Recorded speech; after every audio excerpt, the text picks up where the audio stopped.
اللہ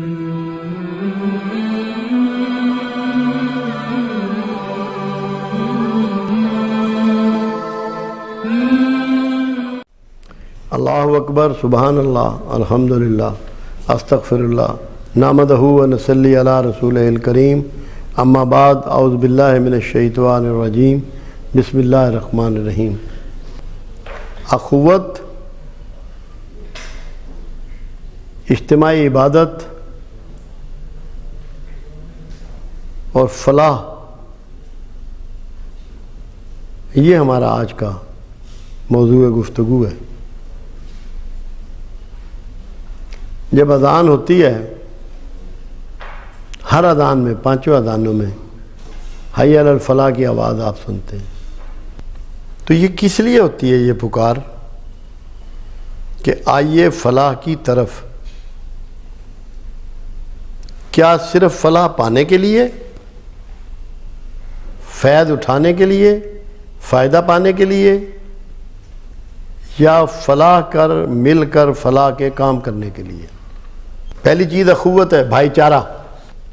رسول اللہ صلی اللہ علیہ وسلم نے مدینہ پہنچ کر مسجد نبوی کی تعمیر کے بعد جو سب سے پہلا کام کیا وہ مواخات قائم کی، بھائی چارہ بنایا۔ بھائی کیا ہوتا ہے؟ بھائی آپ کے خون میں شریک ہوتا ہے، آپ کی رگوں میں بھی وہی خون ہوتا ہے جو آپ کے بھائی کی رگوں میں ہوتا ہے۔ بھائی آپ کی جائیداد میں شریک ہوتا ہے، بھائی آپ کی عزت میں شریک ہوتا ہے، بھائی آپ کے معاملات میں شریک ہوتا ہے۔ آپ کے ہر بھائی کے دشمن مشترک ہوتے ہیں، آپ کے ہر بھائی کے دوست مشترک ہوتے ہیں۔ اخوت، بھائی چارہ۔ اسی لیے اللہ کے رسول صلی اللہ علیہ وسلم نے فرمایا کہ مسلمان ایک اینٹ کی مانند ہے، ہر اینٹ دوسری اینٹ کو مضبوط کرتی ہے۔ جب عمارت بنتی ہے تو اینٹیں جڑتی چلی جاتی ہیں اور معاشرہ مضبوطی کا سفر طے کرنا شروع کر دیتا ہے۔ تو یہ اخوت، یہ بھائی چارہ، کیا فلاح کا کام کیے بغیر ممکن ہے کہ قائم رہے؟ کیا یہ پاسبل ہے کہ آپ دوسروں کی فلاح کا کوئی کام انجام نہ دیں، کوئی خدمت انجام نہ دیں اور فلاح کے بغیر اخوت قائم رہے؟ آپ سے کہا جاتا ہے کہ با جماعت نماز 27 گنا ثواب ہے، مگر یہ کبھی سوچا کہ جب آپ فلاح کا کام اجتماعی طور پر کرتے ہیں تو وہ کتنے گنا ہو جاتا ہوگا؟ وہ کئی سو گنا اس کا ثواب بڑھ جاتا ہے، کیونکہ باجماعت نماز بھی اسی لیے آپ کو سکھائی گئی ہے، اسی لیے یہ دستور العمل بنایا گیا ہے کہ آپ مل بیٹھیں، جڑ جائیں، پاس آ جائیں۔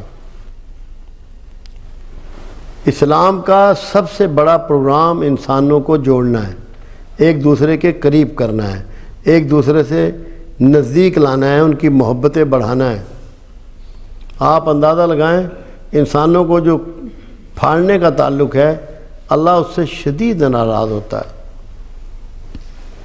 اور قرآن میں کہتا ہے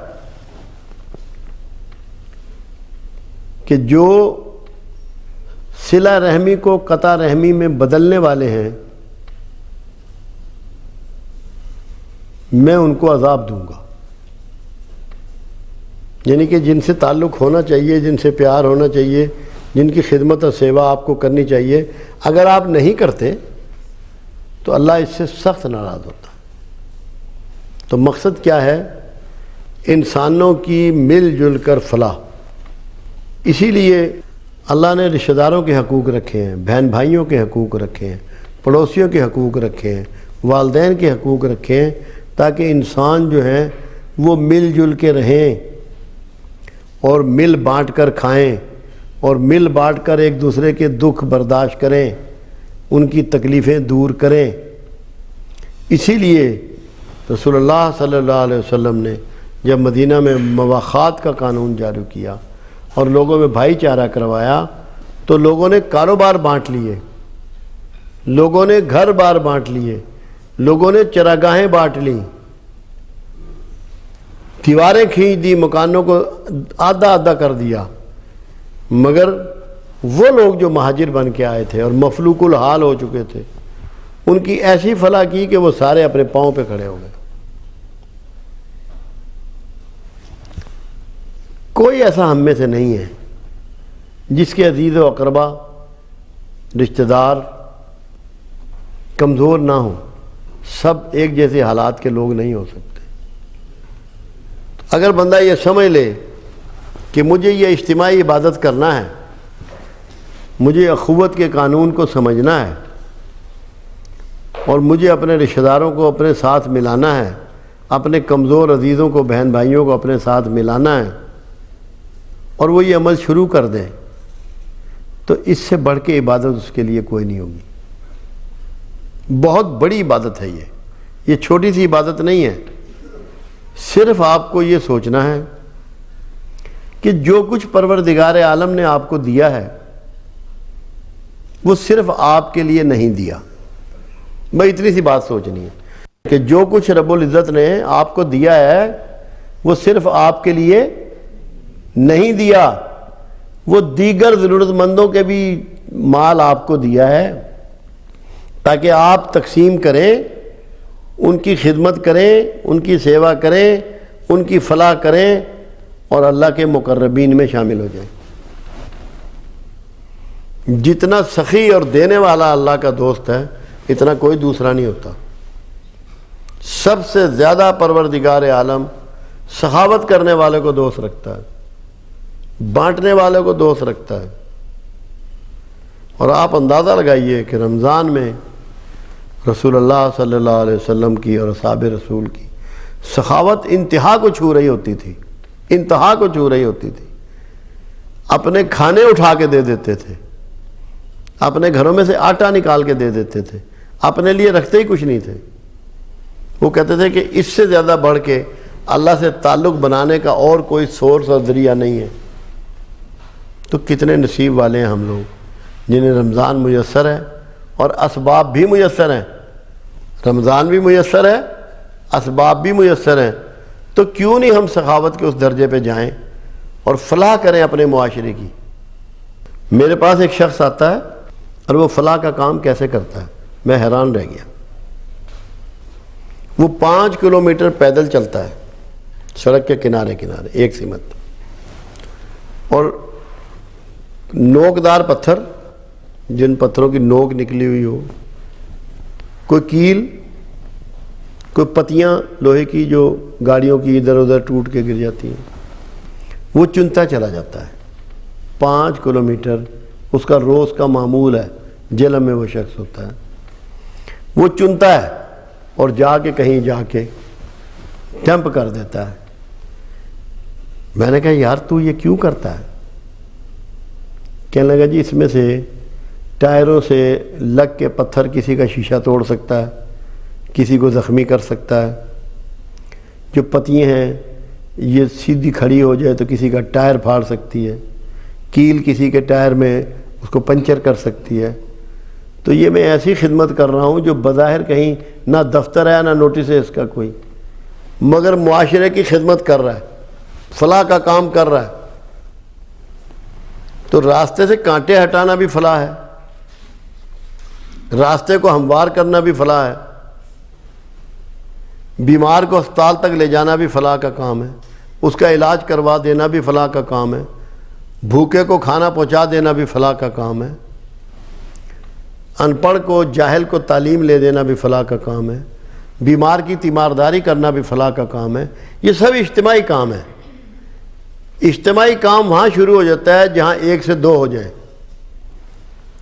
اکیلے کا کام وہ ہوتا ہے جو انڈیویجول ہوتا ہے، جب 2 ہو جائیں، 3 ہو جائیں، 4 5 اوپر بڑھتے چلے جائیں، وہ سارا فعل اجتماعی ہوتا ہے۔ تو یہ اجتماعی فلاح کے کام ہے۔ ایک اور شخص میرے پاس آئے، کہنے لگے میں چاہتا ہوں کہ میری انا مر جائے اور میں کوئی خدمت کا کام کروں۔ میں نے کہا تم جاؤ اور مسجد کے جو طہارت خانے ہیں انہیں دھویا کرو۔ اس نے وہ دھونے شروع کر دیے، خدمت شروع کر دی۔ فلاح کا کوئی کام بھی آپ اپنے ذمے لے سکتے ہیں جس میں انسانوں کی، معاشرے کی، مملکت کی، ہمارے شہروں کی بہتری پوشیدہ ہو، یہ سارے اجتماعی کام ہیں، انڈیویجول کام نہیں ہے، یہ اخوت کے کام ہیں۔ اب یہاں پاکستان میں ایک اخوت گروپ ہے، وہ قرضہ حسنہ دیتا ہے لوگوں کو، ان لوگوں کو دیتا ہے جو کمزور لوگ ہیں، جیسے کاریگر ہیں، دھوبی کا کام کرنے والا ہے، موچی کا کام کرنے والا ہے، لوہار کا کام کرنے والا، ترخان کا کام کرنے والا ہے، نائی کا ان کے اوزار خراب ہو جاتے ہیں، ان کے پاس اتنے پیسے نہیں ہوتے کہ وہ نئے لے لیں یا ریپیئر کرا لیں، تو وہ چھوٹے قرضے دیتے ہیں ان کو، چھوٹے قرضے، بڑے قرضے نہیں دیتے، مگر اربوں روپے وہ بانٹ چکے ہیں اور اربوں روپے ان کے ریکور ہو گئے۔ کتنا فلاحی کام وہ کر رہے ہیں، بجائے اس کے کہ جس کا اوزار ٹوٹ جائے اور وہ بھکاری بن جائے، انہوں نے معاشرے کو بھکاری بننے سے روک لیا۔ نام انہوں نے اخوت گروپ اپنا رکھا ہوا، بھائی چارہ۔ بھائی چارے میں کسی پر احسان نہیں ہوتا، معاشرے کے خد و خال کو درست کرنا ہوتا ہے۔ آپ یہ سمجھیں کہ آپ اپنے لیے کر رہے ہیں، اگر آپ فلاحی کام شروع کر دیں تو یہ سڑکوں پہ جا بجا آپ کو ہر وقت بھکاری نظر آتے ہیں، اور آپ کی گاڑی کھڑی ہوگی تو شیشے کو ٹھوک رہے ہیں، آوازیں لگا رہے ہیں، آپ جو بھی کچھ کر رہے ہیں، آپ کے گھر بھی آ رہے ہیں، آپ پریشان بھی ہوتے ہیں، حالانکہ وہ بھی آپ کا بھائی ہے، وہ بھی آپ جیسا انسان ہے، وہ بھی پاکستان کا رہنے والا ہے، وہ بھی مسلمان ہے، ساری باتیں آپ جیسی ہیں اس میں بھی، مگر آپ اس سے پریشان ہوتے ہیں۔ تو اگر آپ معاشرے کی فلاح شروع کر دیں گے، معاشرے کی بہتری شروع کر دیں گے، لوگوں سے تعاون شروع کر دیں گے، تو یہ بھکاری معاشرے سے ہٹ جائیں گے۔ حالانکہ بھکاریوں سے لوگ نفرت کرتے ہیں، وہ کہتے ہیں حکومت کا کام ہے کہ انہیں گرفتار کرے۔ حکومت کا اپنا کام ہے، آپ کا کام ہے کہ ایسے طریقے سے معاشرے کو لے کے چلے کہ بھکاری پیدا ہی نہ ہو۔ اگر آپ اپنے رشتہ داروں کو، کمزوروں کو، یا قرب و جوار میں رہنے والے جو کمزور معاشی لوگ ہیں ان کو لک آفٹر شروع کر دیں، ان کی فلاح کے بارے میں پروگرام بنانے شروع کر دیں، عملی طور پہ کوئی کام شروع کر دیں، آپ یقین جانیے پاکستان میں بے شمار بھیک ختم ہو سکتی ہے، بھیک ہی نہیں رہے گی، لوگ بھیک مانگنا چھوڑ دیں گے۔ تو یہ اجتماعی عبادت ہے، اخوت کی سوچ کے ساتھ بھائی چارہ، اور فلاح کرنی ہے معاشرے کی، معاشرے کے سدھار کے لیے۔ اگر آپ کا معاشرہ اچھا نہ ہو، آپ اچھے بھی ہوں، تو آپ کی زندگی کیا پرسکون رہے گی؟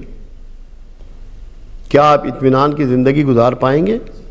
کبھی نہیں ہونے والا ایسا۔ معاشرہ جب تک بہتر نہ ہو، انڈیویجول بہتر نہیں ہو سکتا۔ تو اپنی بہترین زندگی گزارنے کے لیے معاشرے میں سدھار کا کام کریں، فلاح کا کام کریں، اور رمضان اس کے لیے بہترین موقع پرووائڈ کرتا ہے، ایسے چانسز آپ کو دیتا ہے۔ اللہ کرے یہ چھوٹی موٹی باتیں آپ کی سمجھ میں آ جائیں، اور اللہ آپ کے لیے برکتیں آپ پر نازل کر دے، اور اپنی رحمتیں آپ پہ نازل کر دے۔ اللہ آپ کا اور میرا حامی و ناصر ہو۔